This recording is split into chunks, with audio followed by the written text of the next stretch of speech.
नमस्कार, आप देख रहे हैं जय भारत। मैं हूं विनीता मिश्रा। देश में कोरोना महामारी का कहर लगातार बढ़ता जा रहा है। आंकड़े लगातार बढ़ते जा रहे हैं और मौतों की संख्या 400 के पार हो गई है। और इसी बीच बिहार से जो बड़ी खबर सामने आई है, 2 और कोरोना पॉजिटिव मामला सामने आया है।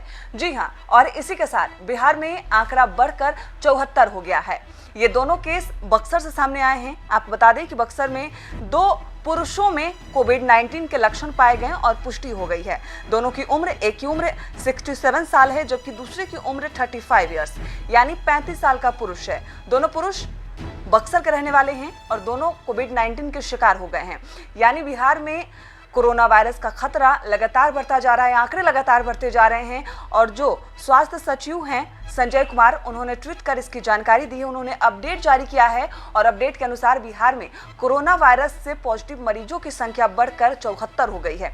यानी 74 लोग कोरोना वायरस से संक्रमित पाए गए हैं, जिसको लेकर लगातार अपील की जा रही है कि आप लॉकडाउन के नियमों का पालन करें, घर से बिना बेवजह बाहर ना निकले, क्योंकि ये बीमारी किसी को भी अपनी चपेट में ले रहा है। और अगर कोई घर से एक व्यक्ति इस संक्रमण का शिकार होता है तो समझ लीजिए कि पूरा परिवार कोरोना की चपेट में आ जाएगा। इसी वजह से लगातार तमाम सील जो जगह है, सीमा सील कर दी गई है। लोगों से आग्रह किया जा रहा है कि वो घर में रहें। हम भी लगातार आपसे अपील कर रहे हैं कि जिस प्रकार बिहार में आंकड़े बढ़ रहे हैं वो चौंकाने वाले हैं। आपसे लगातार अपील की जा रही है कि आप घर में रहें, सुरक्षित रहें। तभी के लिए बस इतना ही। बिहार झारखंड की तमाम खबरों के लिए देखते रहिए अजय भारत।